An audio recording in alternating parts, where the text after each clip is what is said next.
Hello, everyone. Welcome to the webinar on decoding the secrets of a successful sales training. Sorry, have a little bit of a cold there. No, no intention for the delay.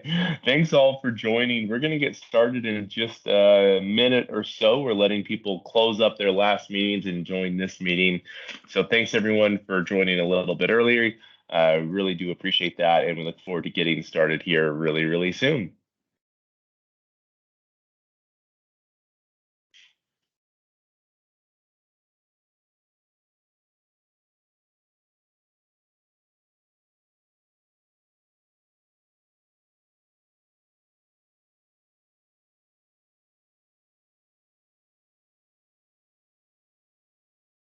And Carol, do you want to go ahead and start sharing your slides so that we can at least have that Sure. going on? Sure. I can do that.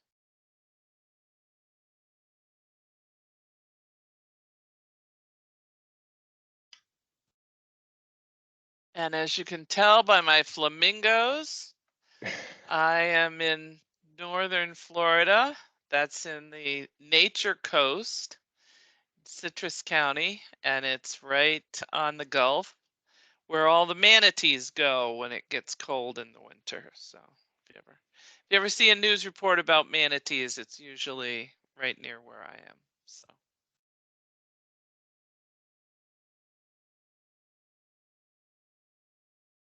and hopefully you can see the slides. Yep. And Miguel was wondering if you were going to share the slides. Historically, Miguel, what we do is we share the recording of the webinar afterwards, just to protect the IP within the slides themselves. So give us, see what is today, Thursday. Probably by Monday or Tuesday, we should have the recording over to you, Miguel. And I also am more than happy to talk to any of you if you want to, and you can just connect with me on LinkedIn and send me a message, and I'll be happy to have a follow-up conversation with you. Now, if you want to sell me something I already do or I've already written a book on, you probably ought to hold yourself back. But if you want to talk to me about anything related to sales training and your projects, I'd be happy to do that. I just get very passionate about it, and I'm very interested in what you're doing for projects. So I think that's way better than slides anyway. Although Yeah. I will say the thing again about selling me stuff, it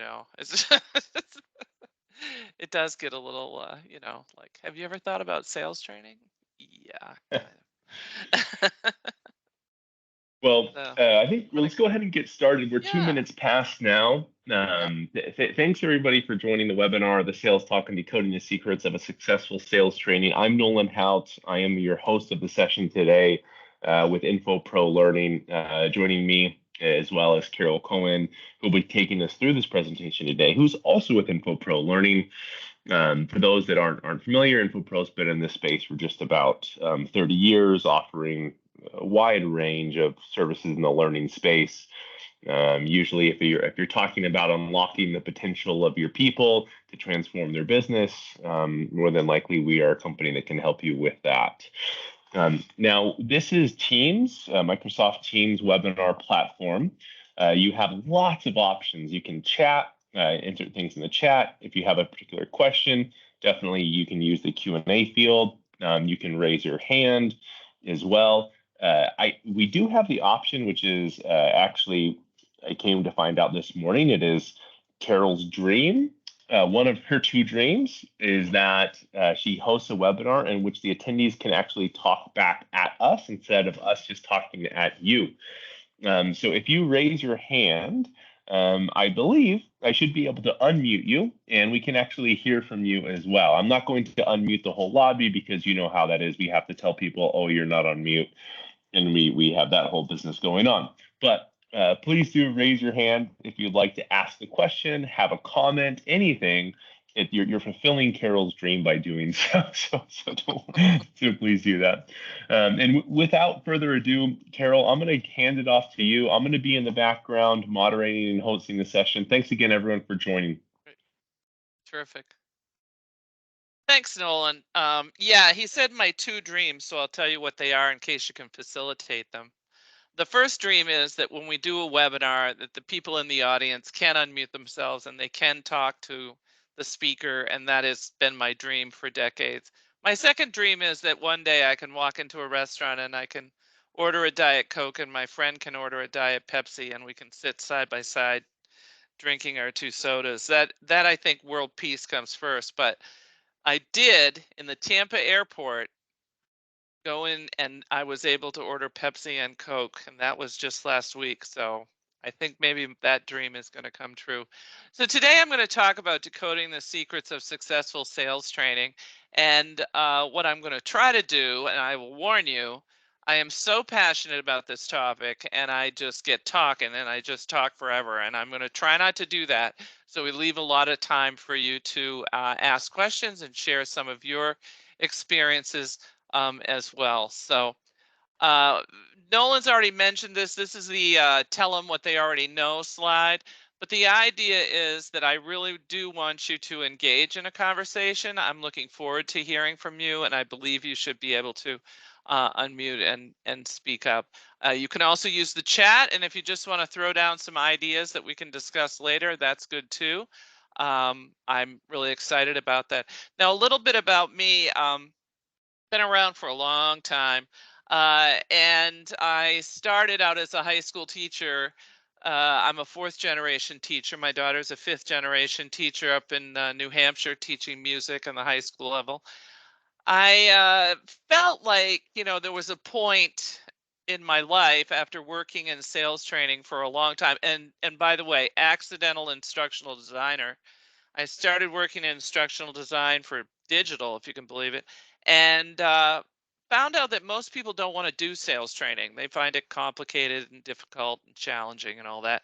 And I loved it. So I was thrilled. So because people didn't want to do it, I ended up doing it a lot and working for a long time, first for them for about 17 years, and then a SaaS software company, ERP company up in Detroit for automotive suppliers as a team of one, sales training and enablement. And it really has become my passion. And at a point somewhere a couple of years ago, I realized that, with COVID and everything that happened, my head was going to explode with ideas. So I just decided to put them in a book. So first I wrote a book, Real Selling for Salespeople. It's very short. It's one plane ride long. They can throw it away at the end of the flight. But REAL is an acronym based on research, engage with the customer, advocate for the customer, and lead to the solution. And I look at it as not a methodology, but a practical application post-COVID of all of the methodologies that salespeople are familiar with. We'll talk about that more later. The second book came from the fact that I went on Amazon to look up for a sales training book, and there weren't any. And I thought, what? Amazon has everything. Amazon has every book in the world, Why isn't there a single book on sales training and developing sales training? So last August, I published Empower Sales Success with Effective Sales Training, and that is for instructional designers and enablers, sales training enablers, and those people.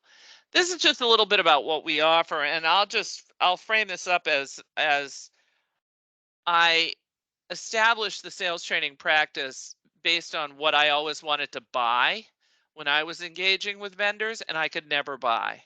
And that means it's highly customized.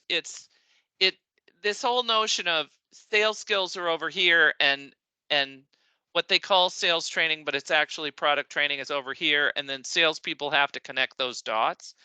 I believe you have to offer sales training that is highly contextualized. It's based on what their sales motion is, what the exit criteria is for each stage. It's based on what their customers' market and business looks like. It's based on those trends in the market that are catalysts for purchase of your valuable product. And so that customization is so important. So what we've established is about 40 topics in these 2-hour modules that are like Lego blocks. The 2-hour topic modules can link together for one-day training like we have with one customer that was delivered this week in a face-to-face environment. or they can be delivered virtually in a like 4-week period of one module a week, like we're doing with with another company, a software company. So the idea that they're customizable, that they've got a license for life model, that you do pay some licensing for the IP, but it's not locked down like the other guys. You can adjust it. We know sales training changes, like the second you get a class out, marketing changes everything or something. You need to be able to adjust those materials. Has manager coaching guide with it. All these things are elements that I always wanted to buy. I want it to be easy to buy, easy to implement, and specific to salespeople. And so that's what I've tried to do with our practice. Enough of the sell, but the notion is that we all know that those big companies that provide sales training have tremendous IP. I'm not saying one word about what they offer as excellent, but it isn't customized. It's an event. It isn't customized to your very specific needs, and that is so important because context matters, and I'll get into that. So the first thing about sales training is you have to understand that the intent is actually to empower salespeople. It's not necessarily to make them the smartest people in the room. They're the smartest about the product. No, you have to empower them to succeed. And that means really understanding who they are and what their context is, and really focus on the learner. And what I mean by that is we often use terminology that I think is very um, product focused or company focused or navel gazing, however you want to say it, where we're looking at, oh, we want to do upselling and cross selling. Well, that means what we want to do is we want to combine our products across business units, or we want to sell more of one product.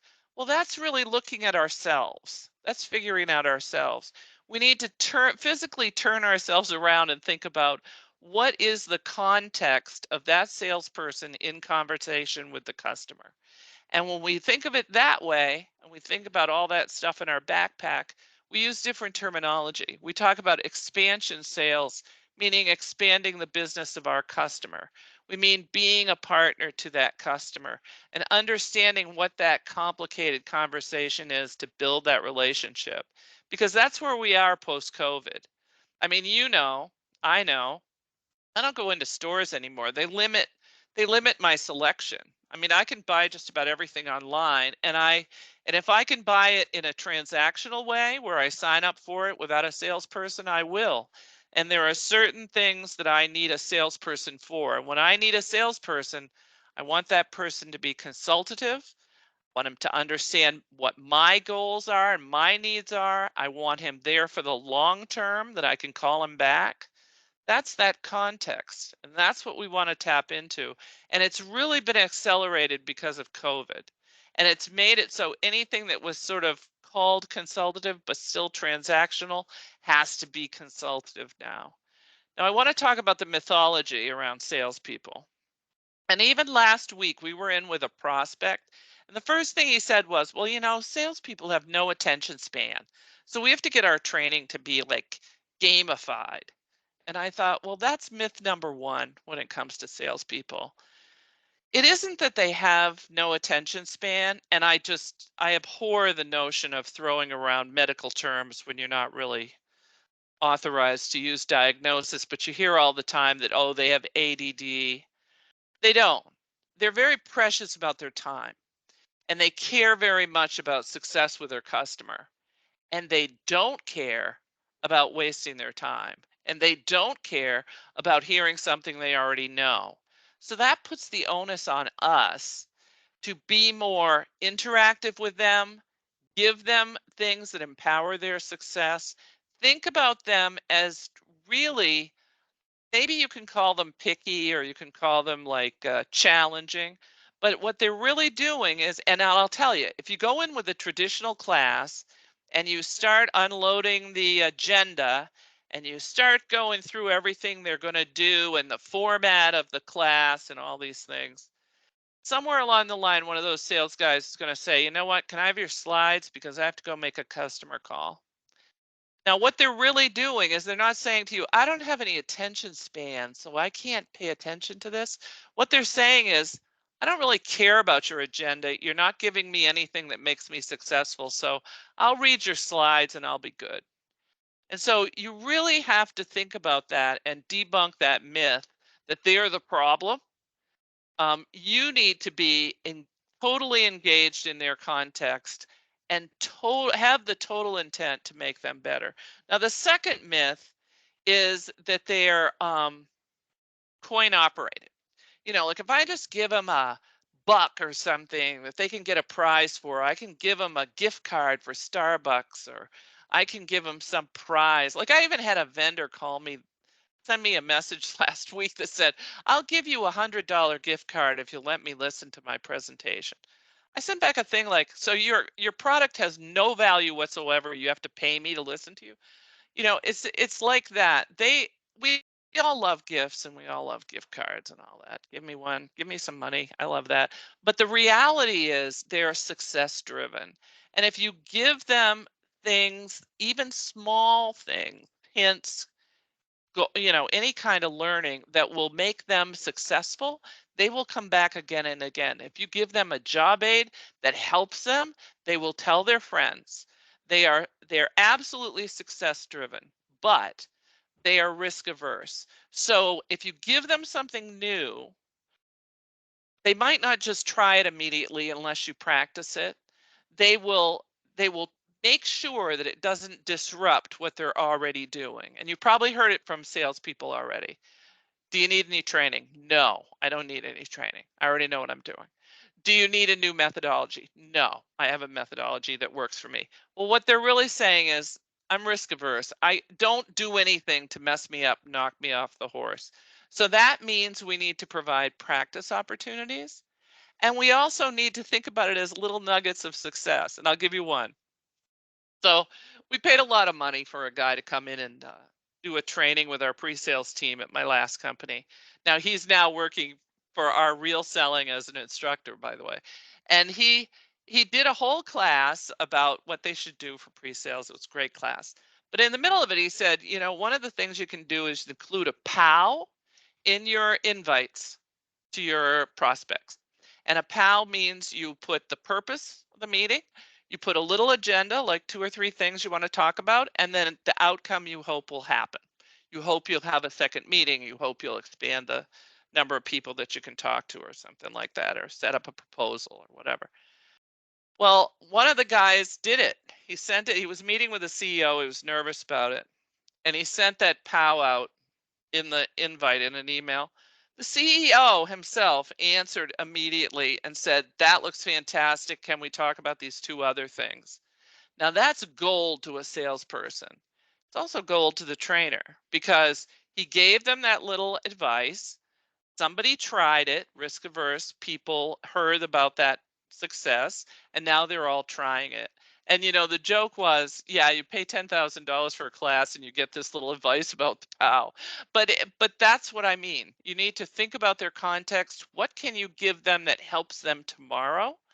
And it's really important. The last thing is the term gamification. I mean, in my book, I go into all the mythology about salespeople, but gamification is the other one that's just mind blowing. So salespeople are competitive. But what we think that means is, oh, they're competitive. We should make a game out of the training. We should gamify everything because they're competitive. Well, go back to the risk averse thing. They don't want to be on the leaderboard if they're second or third or sixth. They only want to be on the leaderboard if they're first. So what do? They don't participate. So you need to be really careful about gamification because it's not the same as being competitive. It's better if they're talking peer to peer and they're competing among themselves in terms of activities and discussions and that sort of thing. But they're really not going to take the time to play some elaborate game. That's a myth. The last thing, and I'll just go over quickly, is the recognizing the challenge of change. The one thing that salespeople have to be is agile. And that means in our training, we have to be agile. That's hence the customization, hence the ability to update your materials very easily. Because things change in the market, something happens. Something is going on with their customer base and they have to respond to it with agility and very quickly. So I'll leave you on this one with this quote. I pulled some quotes for each section here. If you're not willing to learn, no one can help you. If you are determined to learn, no one can stop you. So it's our role to ensure that our salespeople who are determined to learn can get what they need from us, and we can support that success going forward, and we don't fall for the mythology.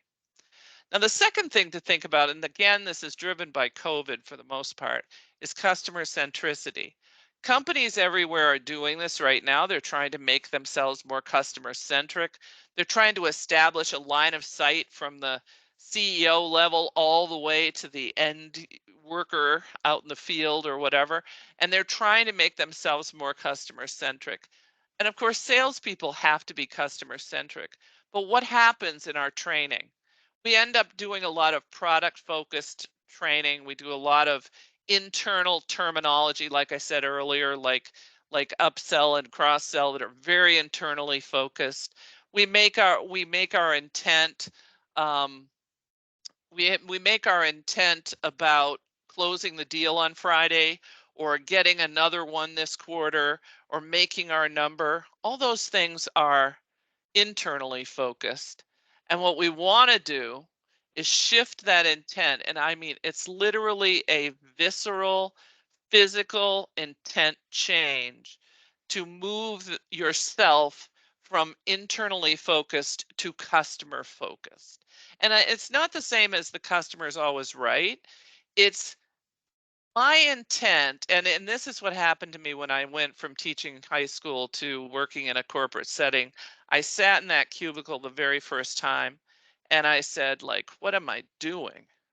Like, I knew what I was doing when I was teaching high school. I had a purpose. Now, what am I doing? Working for the man? What am I doing? And I realized that my intent was to enable the success of others. And in that case, it could be my peers, it could be my audiences in my training, but that is my intent. And to me, that's the reason I do anything. And so that when I shifted that intent, I understood what I was doing and I could be successful. And that's what you want your salespeople to do. You want to shift their intent to the customer's success and make the customer the hero of every story. And that's big because in a transactional environment, you're making the product or the company the hero of the story. But in this case, in the big deals, you want the customer to be the hero of that story. And you can do it by having that intent, that customer centric intent. And it trickles through all your training and all your enablement materials. If you keep that intent solid, people know what to do, when to do it, and they can be successful. Now, this brings me to my favorite quote from Mahan Khalsa, who wrote the book, Let's Get Real or Let's Not Play. He's one of the founders of Franklin Covey, and he's brilliant. He's got all these little videos on YouTube to watch, and he says all this simple stuff that just makes so much sense. He says that products have no inherent value.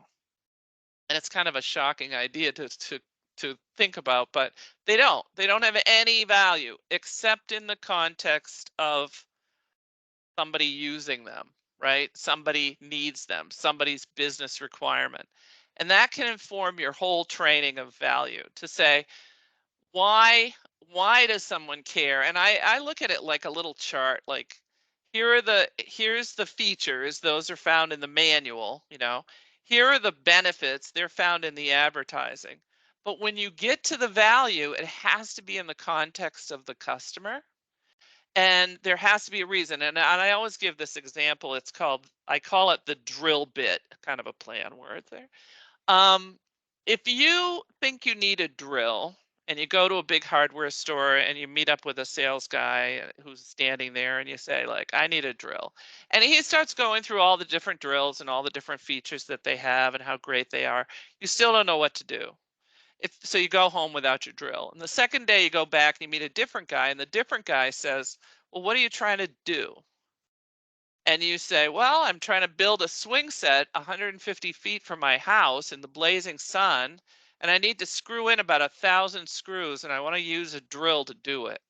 And I don't want to have to run a big cord because I got all these kids running around, and I don't want to have to recharge the battery in the middle of the project. And he's like, oh, well, then you probably need this one right here. It's not as expensive as the others, but I think it'll meet your needs perfectly. So the reality is we never need a drill. We always need a hole, right? We need to make a hole, or we need to screw in a screw. And so that's our business goal. That's our business value. And my business value for that drill may be different than the next customer that comes in. So you always have to have it in the context of the customer. And believe me, this really informs your training and enablement materials. And the last thing has to do with the long-term relationship. And we were just talking about, I used to hire vendors all the time and do lots and lots of projects. And the thing is, I relied on that long-term relationship with somebody who really cared about me and understood me.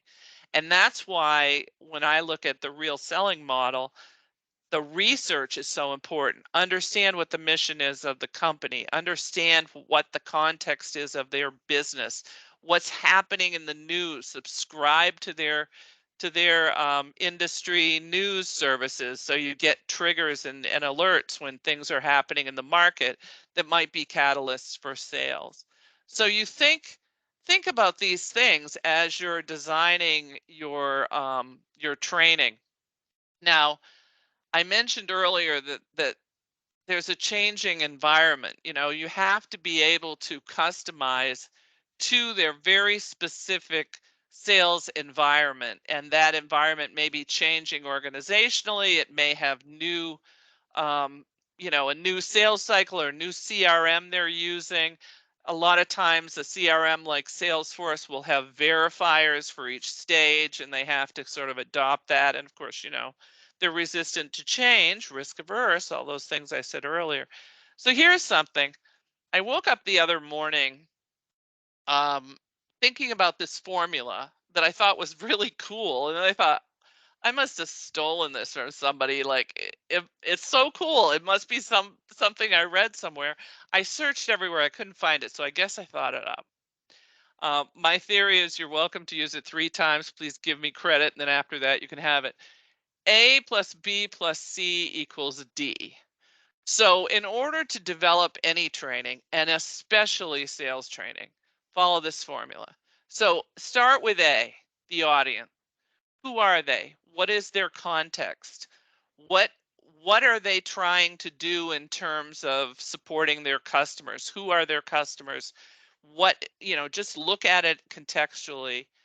Add that to B, which is your behavior and business metrics. Not are they taking the class or did they complete the class, but what do you want them to do, say, show, find differently than they do now? What metrics does the company already track for these guys? Is it time to first deal for a new hire? Is it retention of customers? Is it a loyalty rating and an NPS score? Whatever it is, what is it and how can we track it? And then what's our influence with our program? Our program can't do everything. Like if training could solve, I remember once there was a big prison break in Texas. All these guys got out and then they ended up going to some 7-Eleven and something and shooting a bunch of people, and it was a terrible tragedy. And they interviewed the warden, and the warden said, well, I think it's a training issue. And I thought, no, everything isn't a training issue. Training can influence things. Training can influence those metrics. It can make an impact on metrics, but it can't do everything. So we just have to look at the metrics that they're requiring and think about them, begin with the end in mind and think about them all along the way. If we know this has to do with customer retention, then that's part of your context of your programs, your materials, and your classes. The the C is content. Now, what we used to do in the olden days, tell them what you're going to tell them, and tell them again. Why? Because we thought having the most knowledge crammed in your head made you the best at doing everything. But now we know different, right? You have to do stuff. You don't just know stuff. So we need to think about that content third, not first. And a lot of times the content shows up like, can you make this content into training? But you still have to go back to the A and the B in order to get it right. So content, two things about content. What is it? And then what's its life cycle? Are there parts of it that can live for a long time in a course? Are there parts of it that change every month? And that determines our modality for what we want to do for training. And then a D, it could be design, it could be develop, it could be deliver. Excellence. So that was my formula I woke up with. A plus B plus C equals D. And I think it's an underlying formula we can use for everything.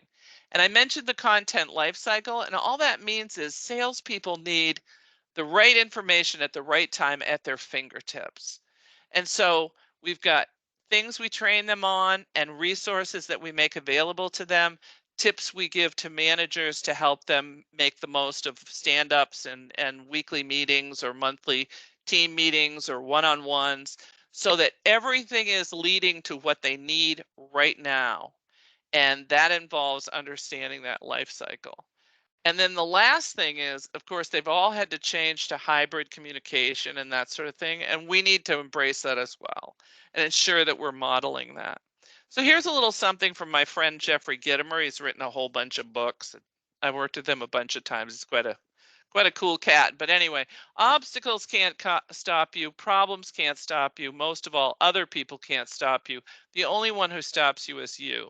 So if you think about that as salespeople are resisting change and they have a problem trying to adopt something new, we as trainers need to give them opportunity for practice and to build that confidence so that they get over their risk averse.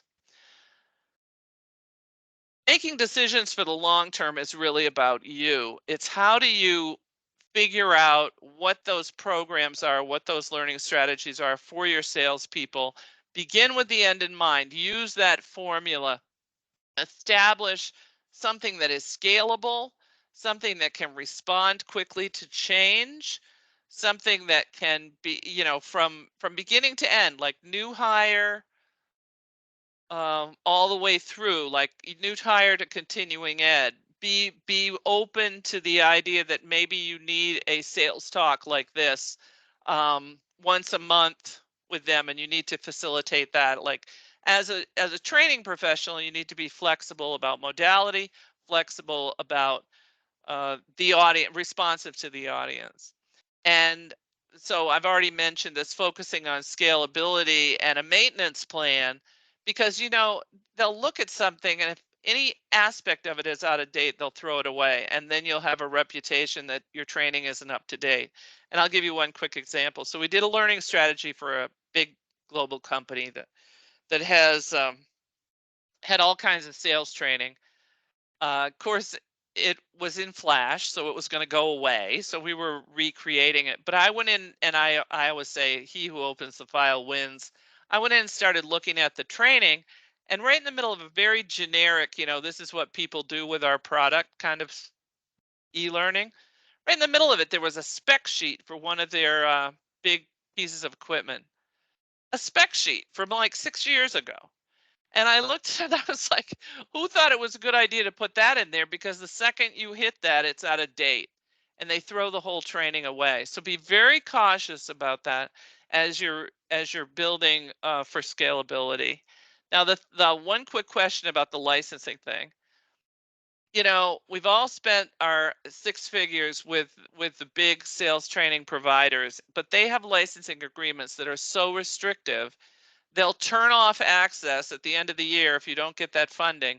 They'll, like you can't change their slides once they do a presentation for you. You really need that flexibility, and you need that flexible licensing agreement. And if I were still with the big corporations doing L&D work, I would be fighting them to achieve that. And I have that set up here at Infopro. So here's my quote from Helen Keller, which I think any quote from Helen Keller is pretty powerful. Alone we can do so much, together so little, together we can do so much. And it really is a team effort. And that's the funny thing about sales training. You've got to talk to marketing, You've got to talk to the product people. You've got to talk to the process and ops people. You've got to understand the customer. You need to pull all those things together. And that's the only way that you can be successful at it. Now, the last big area to look at is outcomes and business outcomes. And we really get into this at Infopro. And part of it has to do with me, we all know Kirkpatrick's been around for 50 years, more than 50 years, 1959. And we always looked at the first two columns, the user experience and knowledge. We got that down pat. We can do learning checks, we can do tests, you name it, we can track usage. But when it comes to behavior and business goals, we get all crazy. I used to think that I had to do like an autopsy on the person to really find out if anything happened. Well, that isn't true. If you begin with the end in mind, if you start at the very beginning asking the right questions, you will find out what those metrics are. And the metrics are usually things like retention, customer retention, employee retention, time to first deal, proficiency, about something, about customer conversations. And being able to set those things up at the very beginning and say, maybe we can't do everything for that, but we can move the needle a little bit. One quick example, we did a company that is one of those credit companies where you call in and say your card was stolen, or you get some protection and you find out your credit score. Well, it's all on the phone, and they asked their customer. I said, well, what's your metric for customer satisfaction? And they said, oh, we only ask one question.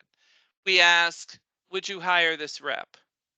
And I thought, well, that's awesome. That's a metric. We can influence that metric with our training program, because we can make these people more attractive to somebody who wants to hire reps, right? We can look at how they interact with customers, what their knowledge level is, that sort of thing. And it formed a thread through all our development. Now, the other thing to think about is the simple genius work of my friends Bob Mosher and Conrad Gottfredson, brilliant people. And if you're ever at a conference and they're speaking, it doesn't matter what they're talking about, just go listen to them. But they came up with the 5 moments of need, and I'm sure you've heard about it. But if you add that layer to your analysis of the content and your analysis of the audience, and say like, okay, what do they need to know that's new? What do they need to know or do that is different, that's changed? What do they need to know that represents more knowledge, maybe by role? Where are they making mistakes and errors, and where do they need practice? And if you really think about those 5 moments of need, as simple as it sounds, things will fall into place in terms of modality, in terms of what goes with what role, and that sort of thing. And then you're able to align those metrics, like I was saying earlier, like retention. Really look at retention and say, like, here's another example. I did a training onboarding at my previous company. We were doing this boot camp thing where once a month we do this week-long thing. And we wanted to change it to more of a hybrid model, or, use virtual a little more. Well, I tracked what the time was to first deal. Now, of course, it's SaaS, it's a long sales cycle, and it was running about 14 months for new hires to get their first deal. And we started doing a hybrid version where they would have some e-learning that they did, and then they would have some meetings with certain people that were virtual. And then once a week, we'd have these little round tables where I'd just say to them, what'd you do this week? Did you run into any roadblocks? Do you have any questions? If I don't know the answer, I'll find it out for you. And we did that for about a quarter, and we reduced the time to first deal from 14 months to 7.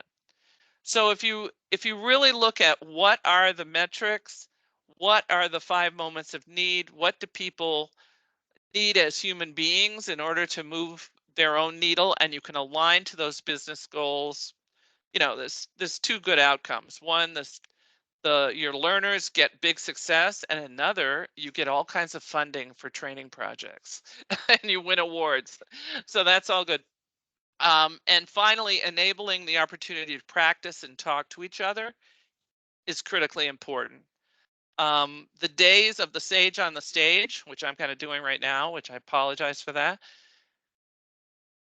are over, and we really need a guide on the side. We need, here's the problem you need to think about, talk about, and get a guide, a knowledgeable guide on the side in training to help you. So that's another big thing about training, where you get that big lecture on the main stage, but you're really not given the context to connect the dots to what you need to do tomorrow.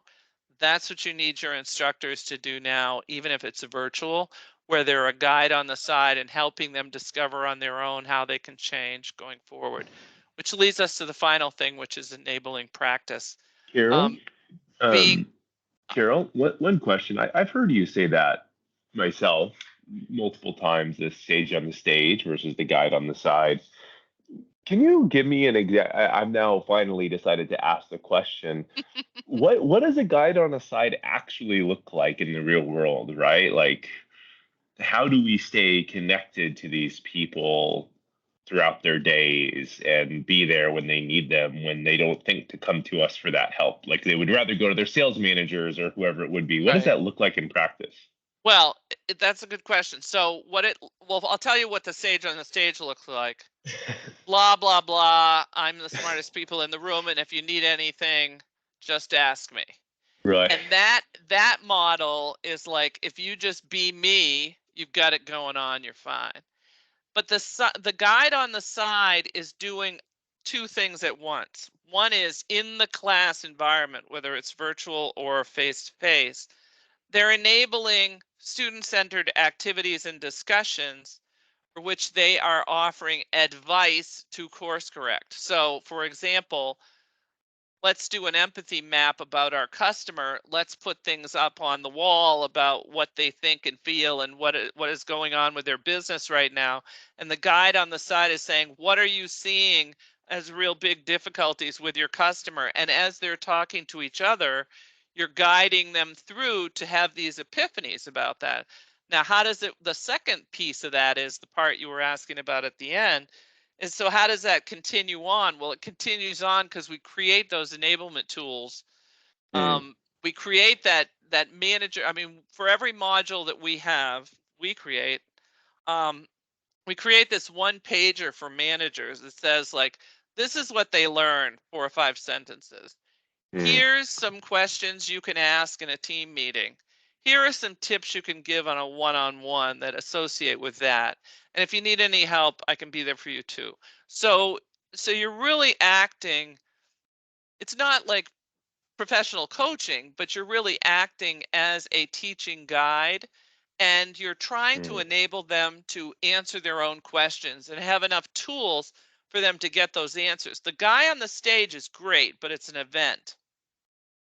And you can see the guys that wrote Challenger, they're fabulous. They can tell you great stories. But can you actually apply that tomorrow? Maybe, maybe not. So that's what that is. So Wonderful. Thank you. hopefully that helps. So here's a quote. It's not your customer's job to remember you. It's your obligation and responsibility to make sure they don't have the chance to forget you. So that's what we're teaching salespeople about. We're teaching them how to interact with their customers, how to meet those metrics. And so just to review, to me, these are the key areas for the new sales training that needs to occur post-COVID. That new consultative seller, it's a much more intense job than a transactional sale. They must have this long-term relationship. And now just about everybody's selling SaaS, software as a service or something as a service that requires a license that re-ups every year. Well, the big deal is that they re-up and stay with you. And they only do that if you've established that relationship at the front end. And that's what we need to teach them how to do. It's not get the deal. It's get that relationship going with the customer that's going to last a lifetime, right? So those are my key areas. And I'll just leave you this one quote. If you want to lift yourself up, lift someone else up. And that's our job. When we're in sales training, it is our job to lift up the salespeople and enable their success. And their success is our success. And it's much more important than, did I take this guy's content from the product group and convert it into 14 e-learnings that are now on the shelf, but hardly any people took. It's, can you make the salespeople successful? Can you support their success? So that's what I think is important. And now I'm hoping I at least left 5 minutes for you to unmute yourself so that we can talk about some of these things. I get very passionate, and theoretically I could talk for like 9 hours about this, but I was just trying to give you enough of the high level so we could have a conversation. So I don't know, Nolan, are there any questions or anybody call anything out, or does anybody want to go for it and start talking? If you want, I'm happy to unmute everybody. I had just said, did like the old day, raise your hand and I can unmute you. If you want, I can unmute everyone, if that's an easy path. Let me see if that works. This will be a first of webinar. Allow mic for all attendees. Okay. So now not you should be afraid of able to. now you should be able to unmute yourself. If anybody has any questions, please do ask. Please do ask them, and let me know if you have any issues with that as well. And just as a reminder, while people are working up the courage, I will remind everyone that this webinar will be delivered to you early next week in the recording format. So you'll be all getting an email from us early next week with some recordings. Come on, somebody's got to have some sales training success they want to share. Oh, just now we had, and sorry, Marilise, I'm not saying your name correctly. Yes, no, it's okay. It's a voice. Yay! Yay. My dream is fulfilled. Thank you. I mean, thank you, Carol. No, here my question was more related to intelligence, artificial intelligence. I am today a seller, and my duty today is to sell trainings into complex industry, and I'm facing now AI, which is like replacing training we can sell. How do we deal with this? Because often people can tell you, okay, but I have the answer to my question directly within ChatGPT and so on. So how do we deal with this as seller? Well, I think that's a great question. And let me just say, I am old. I come from the time when I was teaching school in an analog way. There weren't even any computers. Yeah. And I started working for Digital Equipment Corporation, where they started inventing everything. They would invent things they didn't even know what they'd do, and they'd, we called it the black box product. They'd go to a company and they figure out what to do.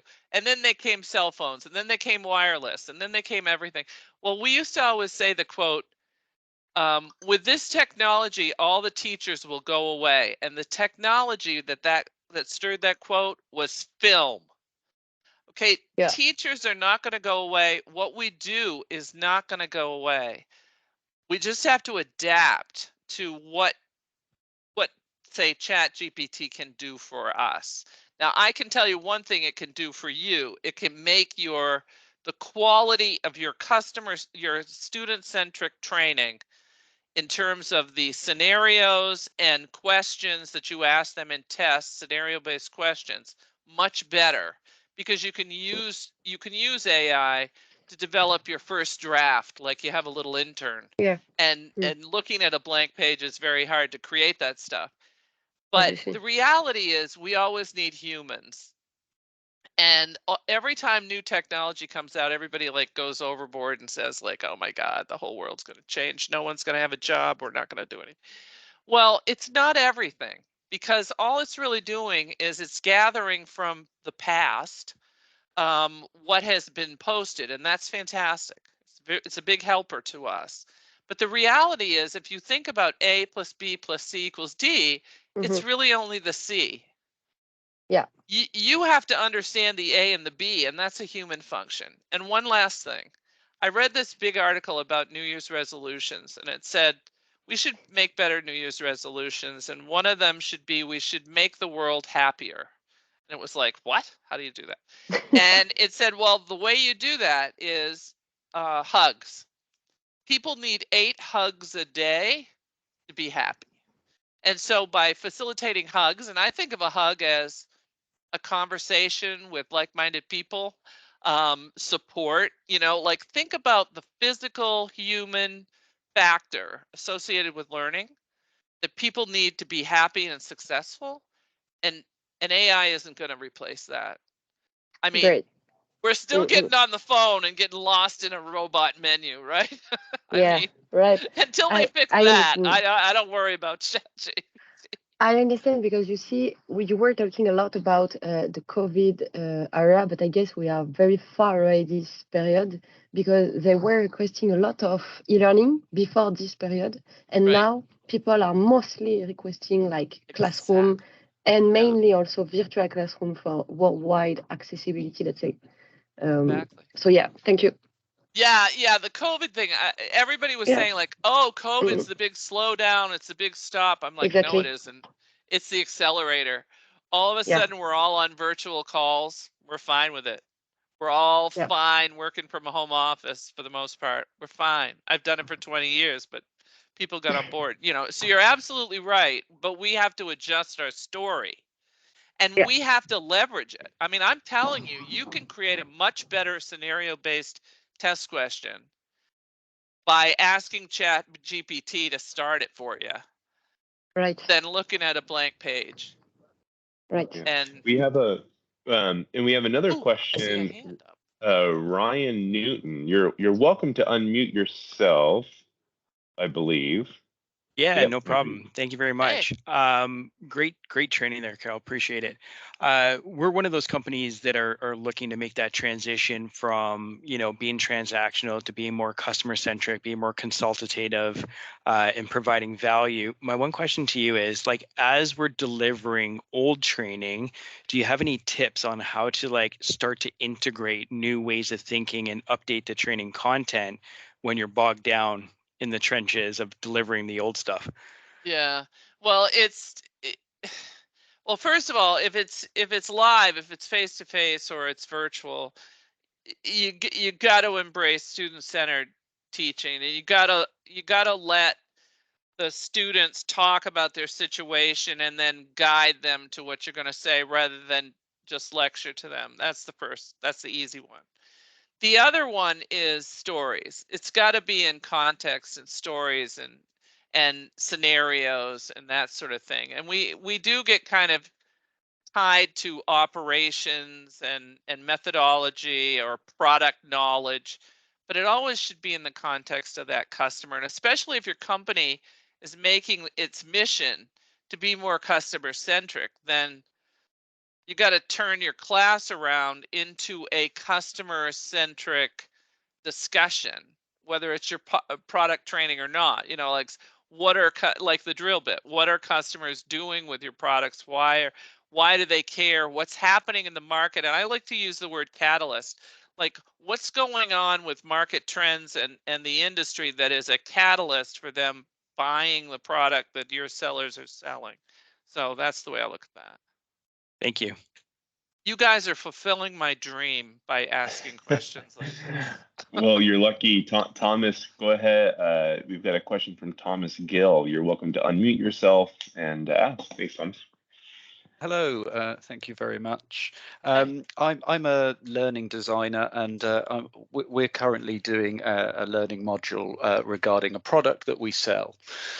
However, the aim of the module isn't to teach them how to sell this product. They're already currently doing that. What we're really pushing for is selling more. There's more opportunity in the market, and we feel that this is a good time to help guide, push, whatever verb we choose to use, our salespeople to reach out. And do you sort of have any tips for that sort of second stage, not the first stage of what is the product and how to sell it, but more, look, we know you are succeeding, but there's so much more success to be had? Yeah, well, I wouldn't use the word push. No. I definitely wouldn't use the word nudge.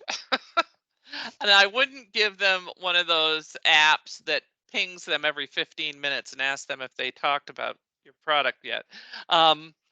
No, it's context, right? So when you were talking about they need to sell more or there's more market, I mean, what I see with salespeople is that a lot of times they get so consumed with their own like product and process and everything else, they're not really looking at that market.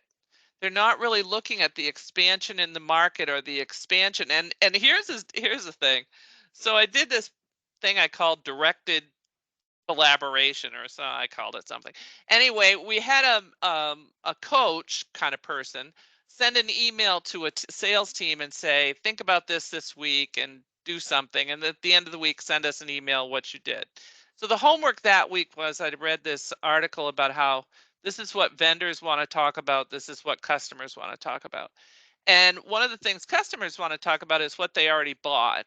And the vendors had that last on the list. So our assignment was go ask somebody you just bought something from you, ask them how they like it. So the guy came back and said, you know what? I asked him how he liked it. He bought $1 million blade server rack. And he said he liked it so much he wanted another one. I was like, okay. So what you're really doing is you're figuring out what's going on in those customers where you say the market has expanded, and you figure out what they can do tomorrow, like maybe as simply as ask them how much they like what they're already buying, because I'd love to have a conversation about what else you could do to support your business. And you give them that kind of direction, and I think they will buy the product. That's my theory. Fab, thank you very much. And then you'll win an award. You win a Brandon Hall for that. This is Carol's subtle way of saying, how come I didn't get invited to the Brandon Hall Awards? No, it is not. Yes, I'm saying it's everybody who makes training. We know they ask us the ROI. They ask us what our business goals are. They ask us, and if you do something like that, I mean, I won a Brandon Hall for that one where he bought the second blades, the $1 million blade system. But you know, it's the ability to say we see white space and green space in the market. And here's a way that you can initiate those conversations. And remember what I said about risk averse. They don't want to go in and disrupt anything. So you really have to teach them how to have that conversation to expand, and think about it as an expansion sale, not the cross sell and upsell that's in your backpack. Expansion sale is about the customer's business value. And that's how that conversation can go. So I love that you're talking out loud. Let's keep doing this. So we have 3 more minutes. So is there somebody else who wants to pipe up? No, have I worn you out?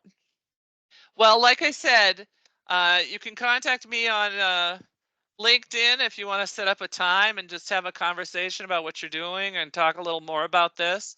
You can always get my books, but you know, I'd love to talk to you about your projects and brainstorm with you a little bit. So yeah, happy to do it. Thanks. Yeah, thanks everyone for joining. And it was nerve-wracking for me as a producer to open up the chat, but it was great to see all of the wonderful feedback. And as you're right, definitely great to hear the questions actually coming in. I think it provides a much more engaging experience. So, you know, thanks everybody for joining. I hope you liked the experience as well. I certainly enjoyed it, and I know Carol did. I did paste her LinkedIn profile. When she says that she would love to chat, she genuinely means it. Connect with her on LinkedIn.